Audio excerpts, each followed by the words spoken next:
কথা ঘুম থেকে উঠে অগ্নিকে কোথাও দেখতে না পেলে বিছানা ছেড়ে উঠতে গেলে তখনই অগ্নি, প্র্যাটি, জুনি, ঋতু, আক্কি, প্রি সবাই ওখানে বলে, এই তুমি কি করছো, চিৎকার করে ঢুকে পড়ে আর বলে, কি তুমি উঠতে যাচ্ছ কেন?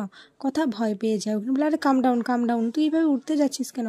কথা বলে, না আসলে আমি তো রোজ সকালে এভাবেই উঠি, আর নিচে যেতে হবে, চা বানাতে হবে। অগ্নি বলে, এই তুই ভুলে যাচ্ছিস কেন? তুই এখন আর একা নোস, এখন তুই মা হতে চলেছিস, কথা তাই চাটা কোনো বানানো যাবে না। কথা বলে, কিন্তু তা কী করে হয়, আমাকে তো বাসি জামা কাপড় এগুলো সব ছাড়তে হবে তো। ওগুলো বলে, বাসি জামা কাপড়, হোয়াট ইজ দিস? জুনি বলে, অগ্নিদা তুমি কিন্তু এতটা উচ্চদিচ্ছ হয়ে যেও না। কথা বলে, হ্যাঁ সেই তোর অগ্নিদাকে বোঝাতো। এরপর কথা উঠতে আসলে তখনই অগ্নি তার পা ধরে রেখে দেয় আর বলে, এই উঠতে যাচ্ছিস কেন? কথা বলে, আরে পা ছাড়ুন। মা আনন্দী তুমি পাপ নিও না। অগ্নি বলে, মা আনন্দী, এখানে মা আনন্দী আসলো কোথা থেকে? কথা বলে, আচ্ছা আপনার ভাই বোনেদের মুখের দিকটা তাকিয়ে দেখুন, কেউ কি আপনাকে সমর্থন করছে? এরপর অগ্নি এক একে সবাইকে জিজ্ঞাসা করে যে তাকে কেউ সমর্থন করছে কিনা। সবাই বলে, হ্যাঁ হ্যাঁ আমরা বিগ ব্রোকে 100% সমর্থন করি। ও আক্কি বলে, কথা দেখো এখন কিন্তু তোমাকে খুব সাবধানে চলাফেরা করতে হবে, বুঝেছো তো? অ্যানি বলে, হ্যাঁ সেই আমরা, তুমি বুঝতে পারছো না কথা, আমরা কতটা ইমোশনালি ভাবে জড়িত হয়ে গেছি এর সাথে। আমাদের নেক্সট জেনারেশন আসতে চলেছে বলে কথা। সবাই কথাকে বলে সাবধানে থাকার জন্য। অগ্নি বলে, হ্যাঁ আর তাছাড়া জলখাবারের দায়িত্ব তো আমার, কিচেনের সমস্ত দায়িত্ব আমার, ব্রেকফাস্ট, ডিনার, লাঞ্চ সমস্ত কিছু আমি বানাবো। এরপর অগ্নি ওখান থেকে রান্নাঘরে চলে যায়। কথা জুনি ঋতুকে পাঠায় অগ্নির সাথে, বলে পাচক মশাই কিছুই খুঁজে পাবে না, রান্নাঘরকে মাথায় করে নেবেন, তোরা বরং যা ওখানে। আক্কি বলে, জানো তো কথা, বিগ ব্রোকে ইমোশনাল হতেই প্রথমবার আমরা দেখলাম, ও সত্যি অনেক অ্যাটাচ হয়ে গেছে তোমার সাথে। প্র্যাটি বলে, আর এসে হবে না, আমাদের জুনিয়র কথা, না হলে জুনিয়র বিগ ব্রো আসতে চলেছে যে। এরপর কথা বলে, আচ্ছা ঠিক আছে এবার তাহলে আমি স্নানে যাই। অ্যানি আর প্রি কথার সাথে যেতে চাইলে কথা বলে, না তোমরা বসো, আমি যেতে পারবো। এদিকে অগ্নি কিচেনে এসে কথার জন্য রান্না করবে ভাবে। অগ্নি বলে, কথা তো চিকেন এগুলো কিছু পছন্দ করে না, ওর জন্যই শাক পাতা দিয়ে রান্না করব।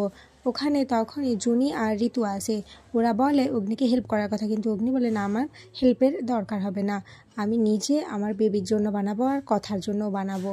দেখো আমাদের বেবি কথার মতো হোক দেখতে বা আমার মতো হোক, খাওয়া দাওয়ার ব্যাপারে কিন্তু আমার মতোই হবে। ঋতু বলে, আচ্ছা বাবা ঠিক আছে এভি, তুমি তাহলে রান্না করো, আমরা তাহলে কথার কাছে যাই। এভি বলে, হ্যাঁ একদম, তোমরা কথার কাছে যাও। এরপর অগ্নি কথার জন্য খাবার রেডি করে ঘরে এলে দেখে কথা দাঁড়িয়ে রয়েছে। বলে, এই তুই আবার দাঁড়িয়ে রয়েছে কেন? আয় আয় বস, এই নে এগুলো খা, আজ তোকে আমি নিজের হাতে খাইয়ে দেবো। কথা খেতে না চাইলে অগ্নি বলে, না আমি একদম কোনো কথা শুনবো না।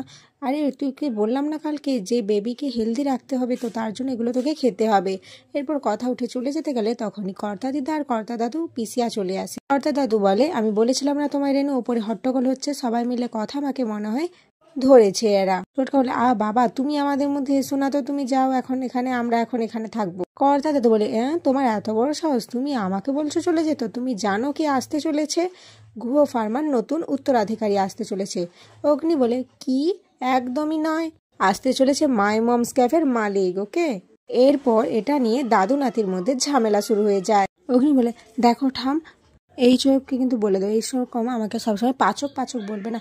আমার ছেলে বা মেয়ে এলে তাদের সামনে যদি আমাকে পাচক পাচক বলে তাহলে আমার মান সম্মানটা থাকবে বলো? কর্তা দাদু বলে, পাচককে পাচক বলবো না তাহলে কি বলবো? বিজ্ঞানী? হ্যাঁ অবশ্য তুমি বিজ্ঞানী হতে পারতে, তোমার সেই এলএম ছিল, কিন্তু তুমি সেটাকে কাজে লাগালে না, হলে কি পাচক। এরপর কর্তা দিদা বলে, এই চুপ, একদম চুপ করো দুজনে, ঠিক আছে, কোনো কথা না। আর কথা মা, এই সময় খাবার দাবার করতে হয় ভালো করে, বুঝলে? কথা বলে, হ্যাঁ কর্তা দিদা আমি খেয়ে নেবো, কিন্তু আর যেন চিৎকার না হয়। এরপর কথা হঠাৎ করে মাথাটা ঘুরিয়ে যায়।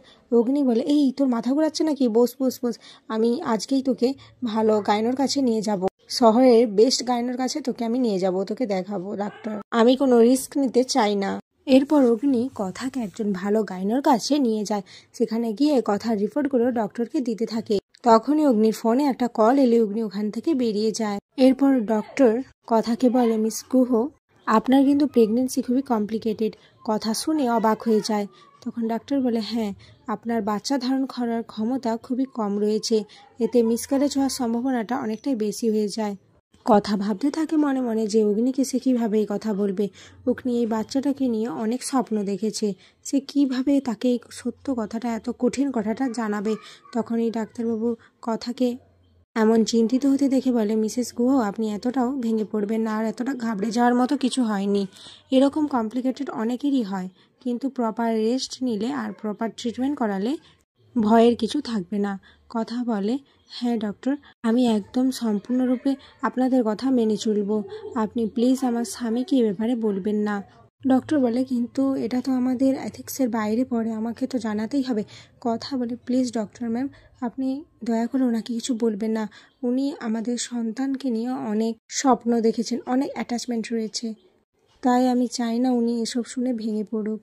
ডক্টর ম্যাডাম বলে, তাহলে কি আপনি ভেঙে পড়বেন না? কথা বলে, আপনি তো জানেন ম্যাম, মেয়েরা মনের দিক থেকে অনেক বেশি শক্তিশালী হয়। ডক্টর ম্যাম বলে, আচ্ছা ঠিক আছে, আমি ওনাকে কিছু বলবো না। এরপর অগ্নি ওখানে চলে এলে অগ্নি বলে, ডক্টর ম্যাম ভয়ের কিছু নেই তো? ডক্টর ম্যাম বলে, না ভয়ের কিছু নেই, তবে ওনাকে খুব সাবধানে রাখতে হবে, আর এই সময় তো আপনি জানেনই মেয়েদেরকে একটু সাবধানে থাকতে হয়, তাই প্রপার ট্রিটমেন্ট আর সাবধানে থাকলে আর কিছু নিয়ম মেনে চললেই হবে। তারপর কথার অগ্নি বেরিয়ে যেতে গেলে তখনই ডক্টর আবার বলে ওঠেন, মিসেস গুহ, সাবধানে কিন্তু থাকতে হবে। এরপর কথার অগ্নি ওখান থেকে বেরিয়ে আসে। কথাকে চিন্তিত দেখে অগ্নি বলে, কথা, কিছু কি হয়েছে? তুই কি আমার কাছ থেকে কিছু লুকাচ্ছিস? কথা বলে, না না পাচক মশাই, আপনি ভুল ভাবছেন। আসলে আমি ভাবছিলাম, ডক্টর ম্যাম আপনার কথাগুলোই আমাকে বললেন, ওই ভারী জিনিস তোলা হবে না, সাবধানে থাকতে হবে, সাবধানে হাঁটাচলা করতে হবে, সময় মতো খেতে হবে, ঘুমোতে হবে। অগ্নি বলে, দেখেছিস তো আমার কথাগুলো লাগলো, এই জন্য আমি তোর সমস্ত কাজ করতে চাইছি, কিন্তু না, তুই তো আমার কথা শুনবি না, এখন শুনবি তো? কথা বলে, হ্যাঁ পাচক মশাই, আমি আপনার সব কথাই শুনে চলবো।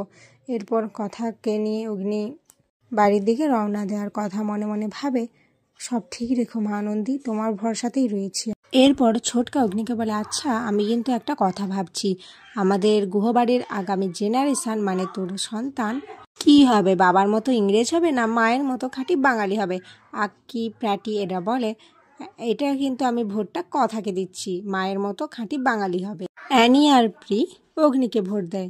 ছোটকা বলে, দেখেছিস তো কথার পাল্লা কিন্তু ভারী, জুনি রীতি কিন্তু কথাকেই ভোট দিয়েছে। অগ্নি বলে, সে কথার পাল্লা ভারী হোক, সন্তান তো আমাদের দুজনেরই, তাই আমাদের সন্তান সব ভাষায় শিখবে। কথা বলে, সব ভাষায় শিখবে, কিন্তু সব থেকে বেশি তার মাতৃভাষা, সেটাকে যেন সে না ভুলে যায়। এরপর সবাই মিলে কথার জন্য একটা বাংলা গান গায়, আর এখানেই আজকের পর্ব শেষ হয়ে যায়।